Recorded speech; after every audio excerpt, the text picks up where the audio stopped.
ഉണ്ടെന്ന് ഞാൻ അധികം സംസാരിക്കുന്നില്ല.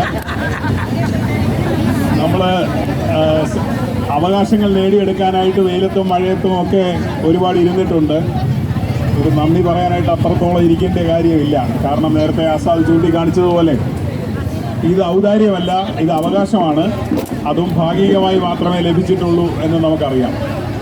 പക്ഷെ തീർച്ചയായിട്ടും നമ്മൾ പരിശോധിക്കുമ്പോൾ കേരളത്തിൻ്റെ ഒരു രാഷ്ട്രീയ ചരിത്രത്തിൽ, സമര ചരിത്രത്തിൽ എല്ലാവരും ചൂണ്ടിക്കാണിച്ചതുപോലെ വളരെ വലിയൊരു മുന്നേറ്റമാണ് ഇവിടെ നടന്ന ഈ രണ്ട് സമരങ്ങൾ എന്ന് നമുക്കറിയാം.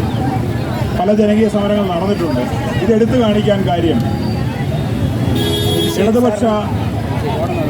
ഇടതുപക്ഷം എന്ന് പേരുള്ള ഒരു പ്രസ്ഥാനം ഈ നാട് ഭരിക്കുന്ന സമയത്ത് ഇവിടുത്തെ മുഴുവൻ ജനകീയ ഇടതുപക്ഷ തൊഴിലാളി സമരങ്ങളുടെ കുത്തകാവകാശം അവർക്കാണ് എന്ന് സ്വയം വിശ്വസിക്കുകയും അങ്ങനെ വിശ്വസിപ്പിക്കുകയും ചെയ്തിരുന്ന ഒരു സമയത്ത് അധികാരത്തിലിരിക്കുന്ന അവരുടെ സർക്കാരിനെ ന്യായീകരിക്കുക എന്നുള്ള ഒരൊറ്റ തൊഴിലിലേക്ക് പാർട്ടി മാറുകയും ആ ന്യായീകരണത്തിൻ്റെ ഭാഗമായി നാട്ടിലുണ്ടാകുന്ന എല്ലാ ജനകീയ പ്രക്ഷോഭങ്ങളെയും, തൊഴിലാളി പ്രക്ഷോഭത്തെയും, ഇടതുപക്ഷ സമരങ്ങളെയും അത് വിധ്വംസക പ്രവർത്തനമായി മുദ്ര കുത്തിക്കൊണ്ട് അതിനെ മുളയിലെ നുള്ളിക്കളയുകയും ചെയ്യുന്ന ഒരു പരിപാടിയാണ് കഴിഞ്ഞ 10 വർഷമായിട്ടെങ്കിലും ഇവിടെ നടന്നുകൊണ്ടിരുന്ന ഈ നാമധേയ ഇടതുപക്ഷ പ്രസ്ഥാനങ്ങൾ ചെയ്തുകൊണ്ടിരുന്നു.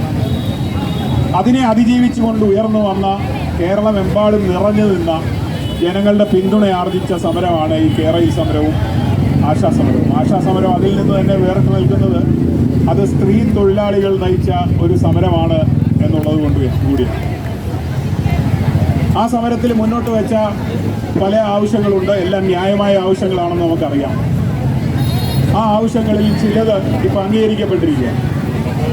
പക്ഷേ അതിലെല്ലാം ഉപരി നേരത്തെ ഞാൻ പറഞ്ഞ LDFിൻ്റെ മുഖ്യമന്ത്രി, CPMൻ്റെ പോളിറ്റ് ബ്യൂറോ അംഗമായിട്ടുള്ള പിണറായി വിജയൻ മുഖ്യമന്ത്രി ആയിരിക്കുമ്പോൾ അദ്ദേഹം എടുത്ത സമീപനം സമരം നിർത്തി ഇവിടുന്ന് പോയാലല്ലാതെ നിങ്ങളുടെ ഒരാവശ്യവും പരിഗണിക്കില്ല, 1 രൂപ കൂട്ടിത്തരില്ല എന്നാണ്.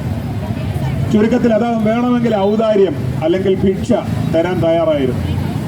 പക്ഷേ അവകാശങ്ങൾ അംഗീകരിച്ചു തരാനോ സമരം ചെയ്യുന്നവരോടൊരു ചർച്ചയ്ക്കോ അദ്ദേഹം തയ്യാറായിരുന്നില്ല.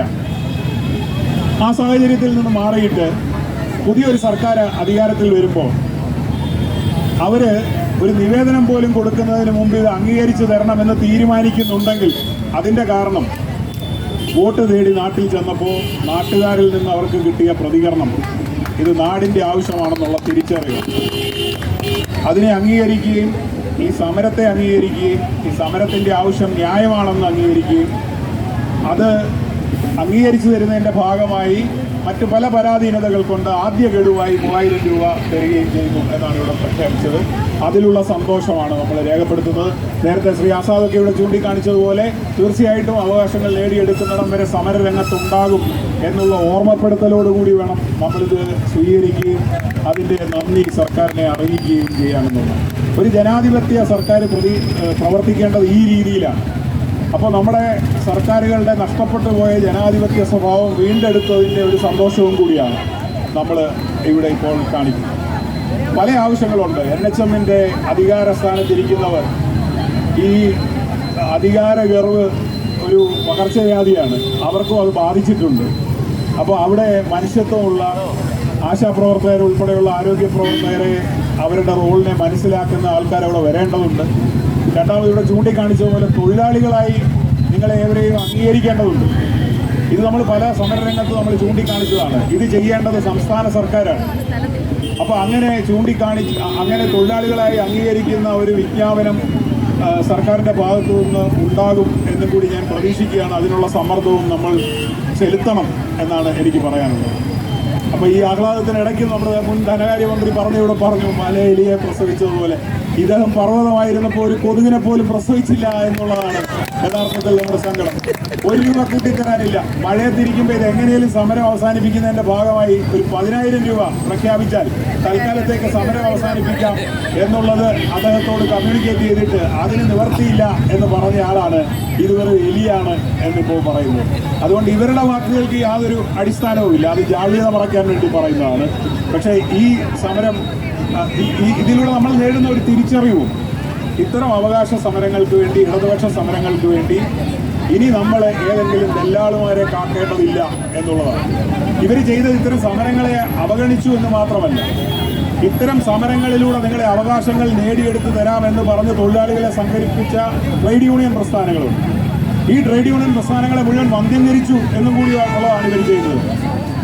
കാരണം ഇപ്പോൾ കിട്ടുന്നത് പര്യാപ്തമാണ്, തരേണ്ടത് ഇവരല്ല, ഇവിടെല്ല സമരം ചെയ്യേണ്ടത്. ഇങ്ങനെ പറഞ്ഞ് ഈ സമരത്തിൽ നിന്ന് ആൾക്കാരെ, തൊഴിലാളികളെ പിന്തിരിപ്പിക്കുന്ന നടപടിയാണ് ഇവിടുത്തെ വ്യവസ്ഥാപിത ട്രേഡ് യൂണിയൻ പ്രസ്ഥാനങ്ങൾ സ്വീകരിച്ചിരുന്നത് എന്നുള്ളതും നമ്മൾ തിരിച്ചറിയേണ്ടതുണ്ട്. അതുകൊണ്ട് സമരപാതയിൽ മുന്നോട്ട്, വിജയപാതയിൽ എന്ന് പറയുന്നത് അത് ഇടയ്ക്കുണ്ടാകുന്ന ഒരു ഇടക്കാലാശ്വാസമാണ്. യഥാർത്ഥത്തിൽ സമരപാതയിൽ മുന്നോട്ട് എന്നാണ് നമ്മൾ തീരുമാനിക്കേണ്ടത്. ഈ സർക്കാർ ഇത്രത്തോളം ചെയ്തത് അത് അവരുടെ ഉത്തരവാദിത്വമാണെങ്കിൽ പോലും അതിലുള്ള സന്തോഷം രേഖപ്പെടുത്തിക്കൊണ്ട് ഈ സമരരംഗത്തുണ്ടായിരുന്ന എല്ലാവർക്കും അഭിവാദ്യം അർപ്പിച്ചുകൊണ്ട് ഞാൻ നിർത്തുന്നു. അതെ.